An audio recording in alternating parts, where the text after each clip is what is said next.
오늘 우리에게 주시는 말씀은 에스라서 8장 1절 말씀입니다. 제가 본문 말씀을 봉독해 드리겠습니다.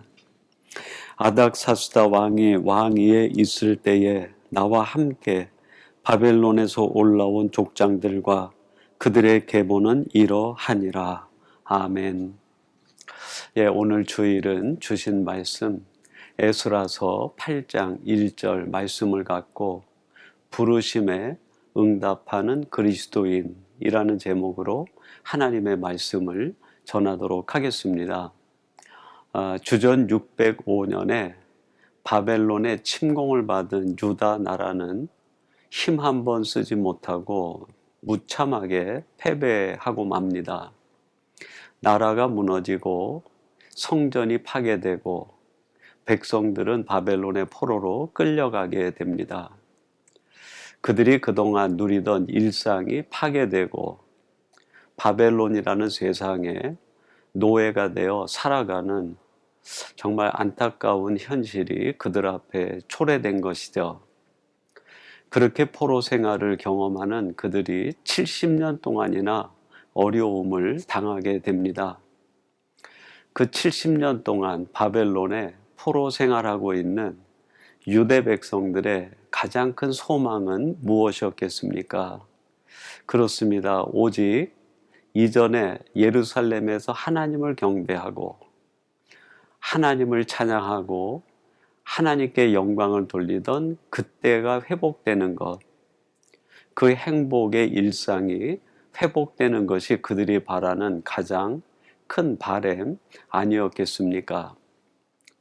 우리들은 지금 코로나19로 인해서 약 1년 반 정도 일상을 빼앗긴 채 사회적으로 또 사람들 간의 어려움을 겪고 또 비즈니스의 어려움을 겪고 있습니다. 1년 반 정도 일상을 빼앗긴 것도 이렇게 힘든데 70년 동안이나 바벨론이라는 세상에서 일상을 빼앗기고 노예 생활하는 유대 백성들의 일상은 얼마나 힘들고 고된 삶이었겠습니까?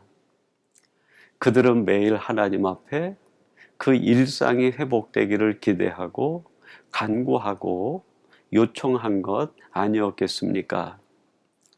이렇게 간절하게 70년 동안 예전의 삶이 회복되기를 꿈꾸던 그들에게 기적 같은 일이 일어나게 됩니다.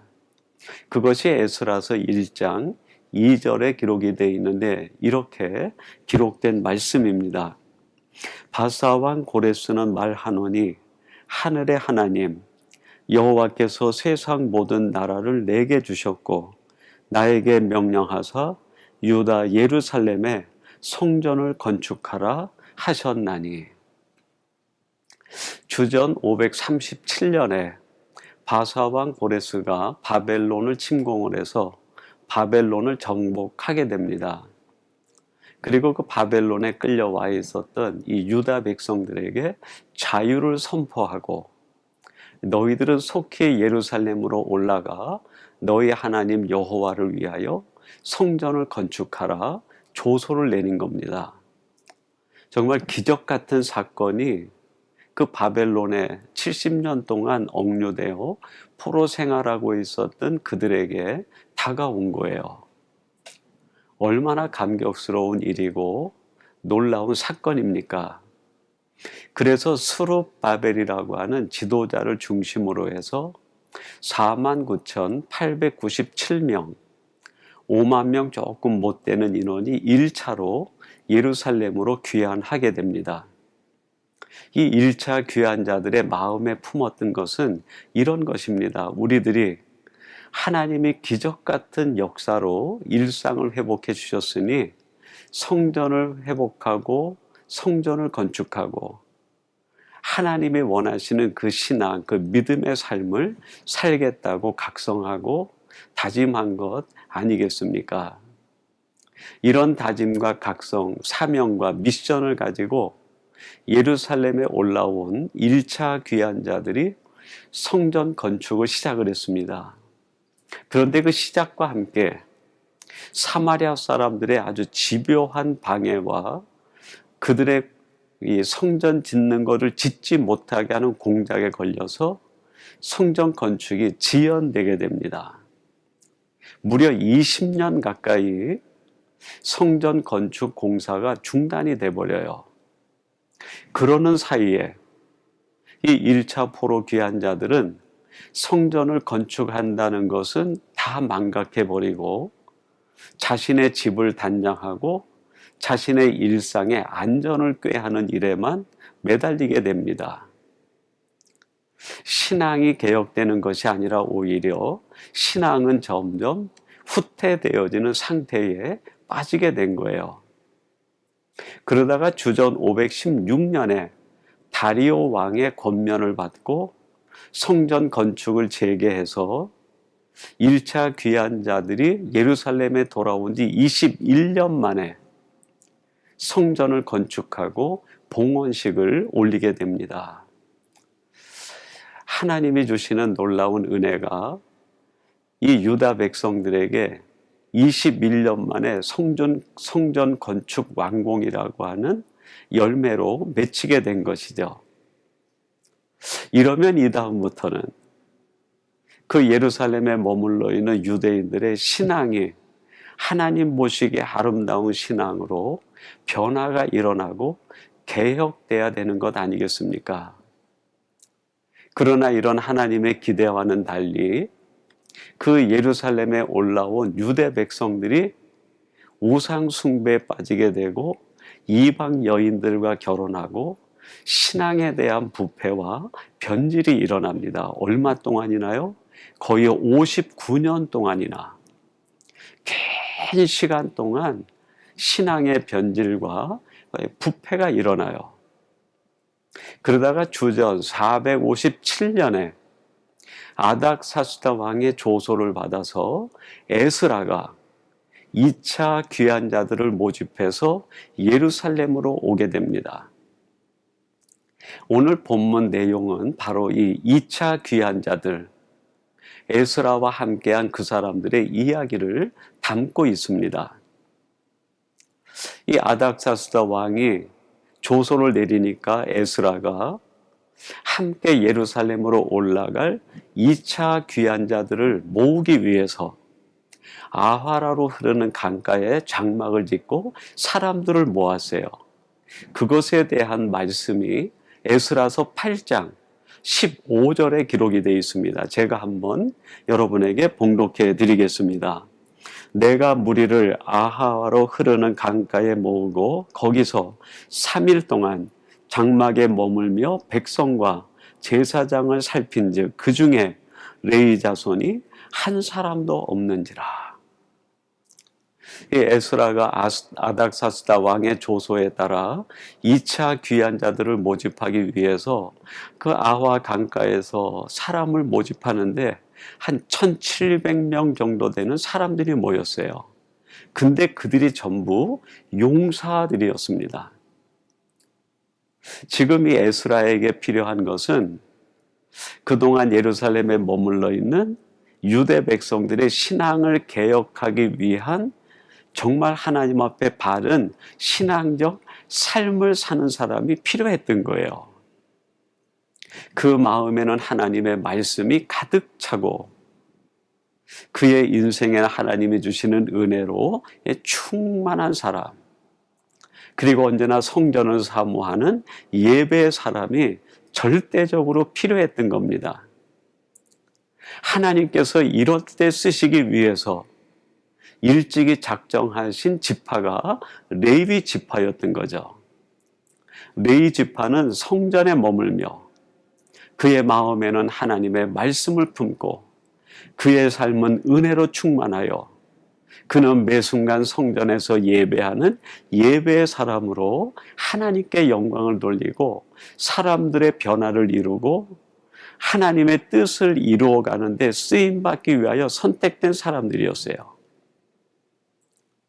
지금 에스라가 2차 포로 귀환자들을 모집하고 예루살렘에 올라가려고 하는 이유는 바로 이런 신앙 개혁을 이루고자 함이고, 그러기 위해선 용사들도 필요하겠지만 용사보다 더 필요한 사람들이 하나님 앞에 쓰임 받을 수 있는 영적 레위인들이었습니다.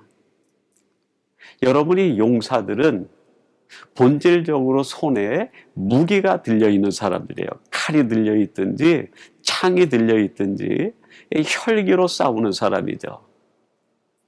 하나님의 나라의 일을 하고 신앙적 개혁을 이루기 위해선 그 손에 무기가 들린 사람이 필요한 것이 아니라 그의 마음에 말씀이 품어져 있고 그의 삶이 하나님의 은혜로 충만하고 그의 인생의 목적이 하나님을 경배하며 예배하는 예배의 사람, 이런 사람이 절대적으로 필요했던 것입니다. 그래서 에스라가 모여있는 사람들 중에 레위인이 한 사람도 없는 것을 보고 급히 사람들을 보내서 레위 사람들을 찾아오라고 명령을 합니다. 이에 대한 말씀이 에스라서 8장 18절 19절에 나오는데 이렇게 말씀하십니다. 우리 하나님의 선한 손에 도우심을 입고 그들이 이스라엘의 손자 네이의 아들 말리의 자손 중에서 한 명철한 사람을 데려오고 또 세레바와 그의 아들들과 형제 18명과 하사바와 무라리 자손 중 여시야와 그의 형제와 그의 아들들 20명을 데려오고 에스라가 2차 포로 귀환을 준비하면서 아와 강가에서 사람을 모았는데 1700명 가까운 용사들이 모이고 레위인이 한 사람도 없어서 급히 레위인을 불러오라 지시를 해서 찾아왔는데 말리의 자손 중에서 1명, 세레바의 자손 중에서 18명, 여시야의 후손 중에서 20명, 도합 39명의 레위인들이 응답하고 이 예스라와 함께 2차 포로 귀환하는데 합류하게 됩니다. 여러분, 당시 바사와 바벨론 일경에 레위인들이 39명, 이 사람들만 있었던 건 아니죠. 아마 수많은 레위인들이 그곳에 흩어져 살고 있었을 겁니다.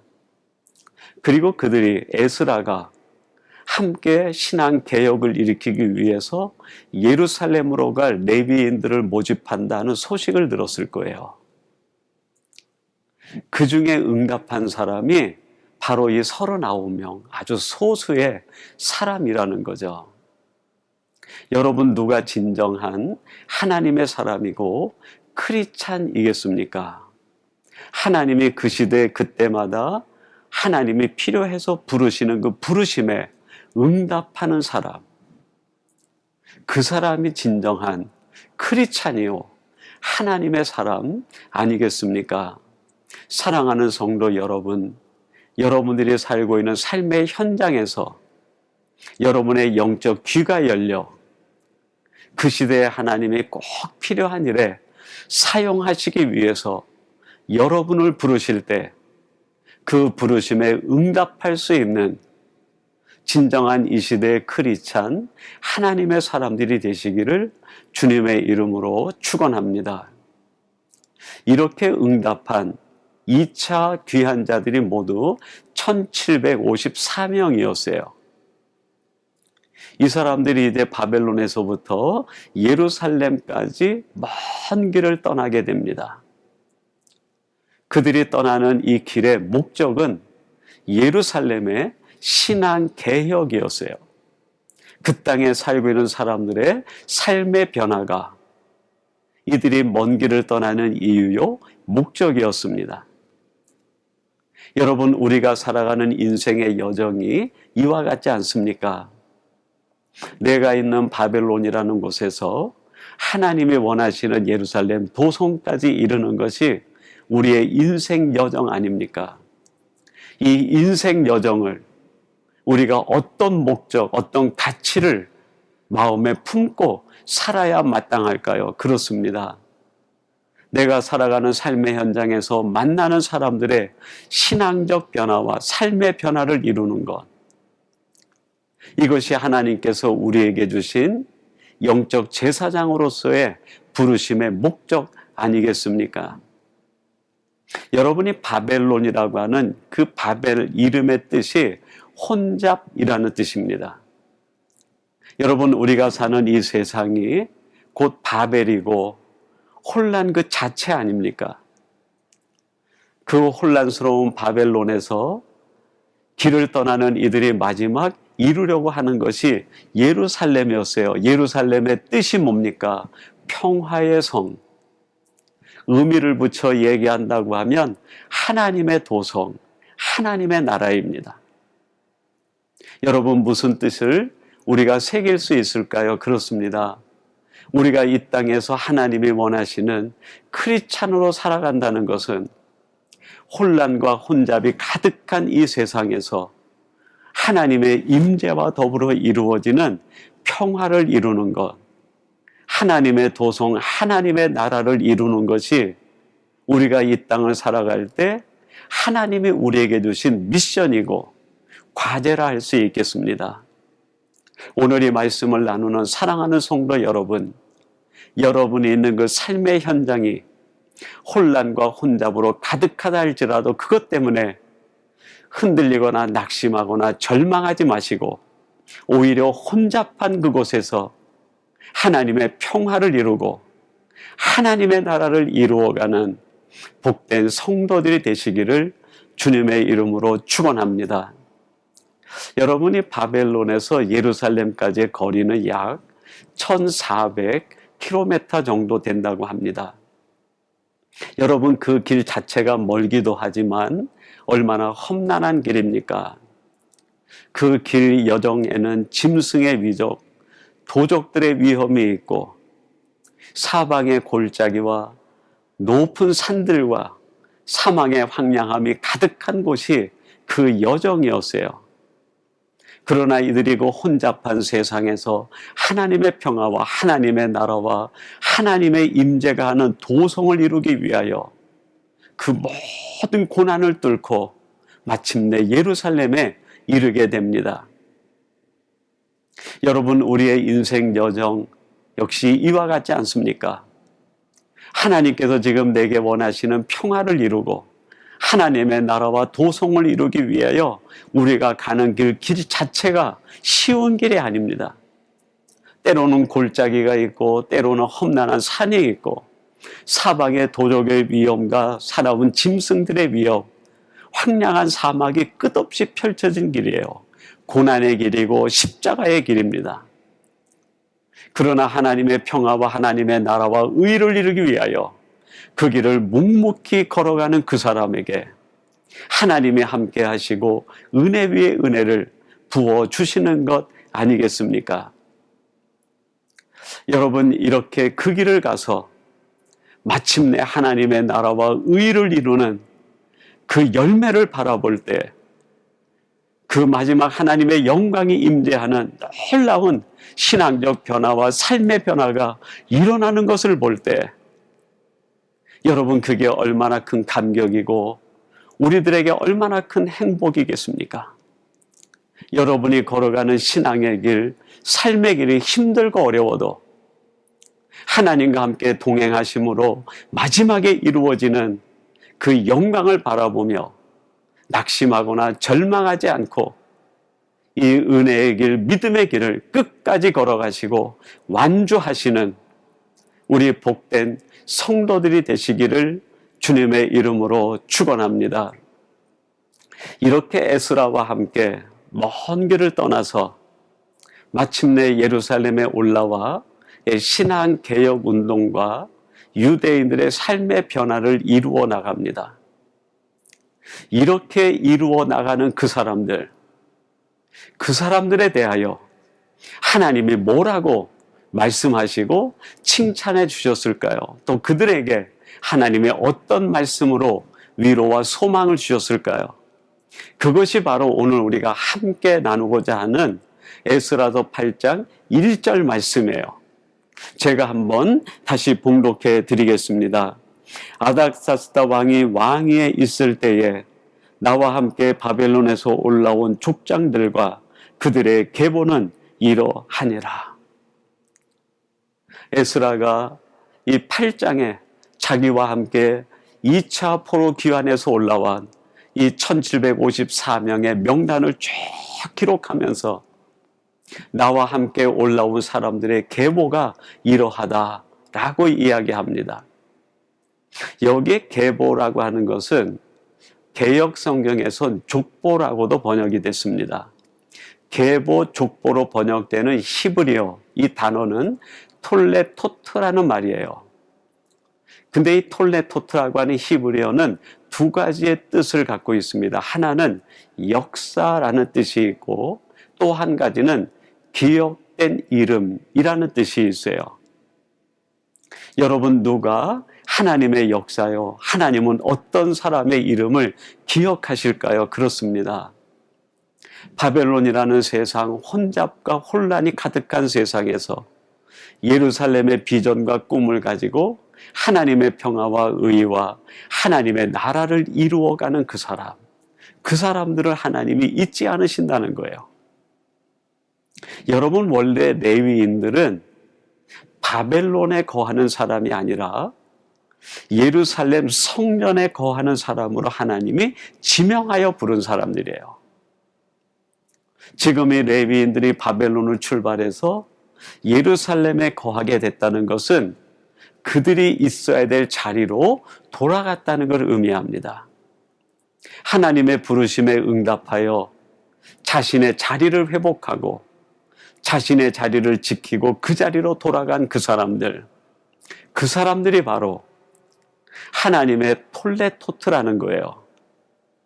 여러분, 하나님의 톨레토트라고 할 때 두 가지 의미가 있다고 했습니다. 하나는 역사요, 하나는 기억된 이름이다. 이렇게 힘들고 어려운 때에 하나님이 주신 그 부르심에 응답하여 자기 자리를 지키는 사람, 그 사람이 바로 오늘 이 시대의 영적 제사장이요 레위인들 아니겠습니까? 이렇게 온갖 고난과 역경을 감당하고 자신이 지켜야 되는 그 자리를 지키는 그 사람에 대하여 하나님께서 뭐라고 말씀하실까요? 첫째는 너희들이 바로 하나님의 나라의 역사다 라고 말씀하시는 거죠. 제가 오래전에 그 그리스 지역을 방문했다가 고린도에 들렀습니다.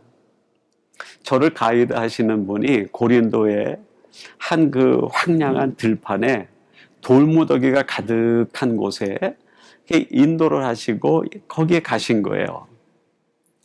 그럼 사시는 말씀이 여기가 바로 고린도 교회의 자리입니다 라고 이야기를 하시는 거예요. 아무리 봐도 교회 털어는 보이지가 않아요. 다 산산조각 부서진 돌들이 흩어져 있고 수풀에 덮여 있는 것이 완전히 폐허였어요. 근데 가이드가 저를 데리고 가더니 기둥 하나가 세워져 있는데 그 기둥에 세워져 있는 헬라어를 하나하나 이렇게 조목조목 찍으면서 이것이 바로 여기가 고린도 교회의 자리였다는 것을 증명합니다라고 얘기하는 거예요. 헬라어로 에클레시아 토네오라고 써 있었습니다. 에클레시아, 교회. 토네오는 하나님의 그런 뜻이에요. 하나님의 교회. 2000년이라는 시간이 지났는데 그 자리에 묵묵히 서 있는 돌기둥 하나, 그리고 거기에 새겨져 있는 에클레시아 토네오, 하나님의 교회. 그게 바로 고린도 교회의 역사의 증명이라는 거예요. 증표라는 겁니다.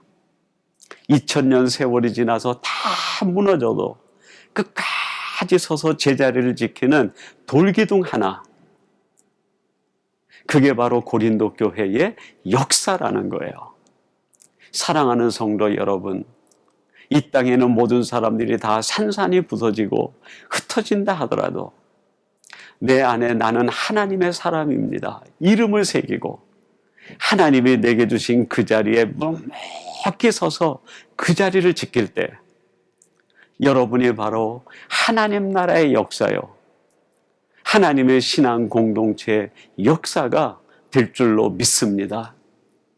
두 번째로 이렇게 끝까지 자기 자리를 지키기 위하여 바벨론에서부터 예루살렘까지 올라온 부르심에 응답한 이 레위 사람들, 이들을 하나님이 기억하신다라고 말씀하십니다. 여러분, 톨레토트라는 단어 속엔 기억된 이름이라는 뜻이 있었습니다. 하나님은 어떤 사람을 기억할까요? 그렇습니다. 끝까지 자기 자리를 지키는 사람, 그 사람의 이름을 하나님이 기억하시는 거죠. 이사야서 49장 15절 16절에 보면 이런 말씀이 나옵니다. 여인이 어찌 그 젖먹는 자식을 잊겠으며 자기 태에서 난 아들을 긍휼히 여기지 않겠느냐. 그들은 혹시 잊을지라도 나는 너를 잊지 아니할 것이라. 내가 너를 내 손바닥에 새겼고.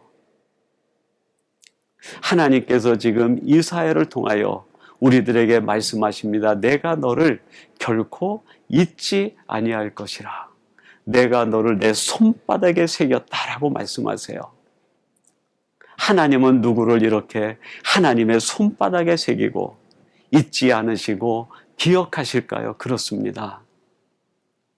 내가 있는 혼란한 그 세상에서 하나님의 평화와 의와 하나님의 나라를 이루기 위하여 내가 하나님 앞에 부르심 받은 영적 제사장임을 깨닫고 내게 주신 그 자리를 끝까지 지키는 그 신실한 크리스찬, 그 사람을 하나님이 잊지 않으시고 기억하신다는 말씀입니다. 사랑하는 성도 여러분, 오늘 이 시대에 수많은 사람들이 하나님께서 그를 부르지만 그 부르심에 응답하지 않고 자기 보기 좋은 대로 세상으로 다 흩어져 가는 때입니다. 이러한 때에 하나님의 부르심에 응답하여 하나님이 원하시는 그 사명을 감당하기 위하여 내 인생 후반전을 도전으로 내어놓을 때 그 사람을 통해 하나님의 역사가 이루어지고 하나님은 그 사람을 끝까지 잊지 않으시고 기억하시겠다 말씀합니다. 오늘 이 말씀을 함께 나누는 사랑하는 성도 여러분들이 이 시대에 영적 제사장이 되어 하나님의 부르심에 응답한 신실한 크리스찬으로서 여러분의 삶의 현장에서 하나님의 평화를 이루고 하나님의 의와 나라를 이루어감으로 인하여 여러분이 바로 이 시대에 하나님 나라의 역사, 신앙 공동체의 역사가 되시고 하나님이 기억하신 바 되는 바로 그 한 사람이 되기를 주님의 이름으로 축원합니다. 우리 같이 기도하겠습니다. 하나님 아버지, 에스라가 유대 백성들의 신앙을 개혁하며 삶의 변화를 이루기 위하여 2차 귀한 자들을 모집할 때 그들에게 레위인들이 없음을 보고 당부하여 레위인을 모집하여 함께 바벨론에서부터 예루살렘에까지 올라가게 됩니다. 이때 응답한 레위인들 그들을 가리켜서 하나님은 하나님 나라의 역사요, 하나님께서는 그들을 기억하신다고 말씀해 주시니 감사합니다. 아버지 하나님, 저들이 이 시대의 영적 제사장으로서 하나님이 쓰시는 그 일에 부르실 때에 우리들이 응답하는 크리스찬 되게 하시고 하나님의 영적 제사장이 되게 해 주옵소서. 그리하여 성도들을 통해 하나님의 크신 뜻이 이루어지며 우리가 있는 곳에 하나님의 평화와 하나님의 나라와 하나님의 의가 이루어지는 것을 보게 해 주옵소서. 예수님의 이름으로 기도하옵나이다. 아멘.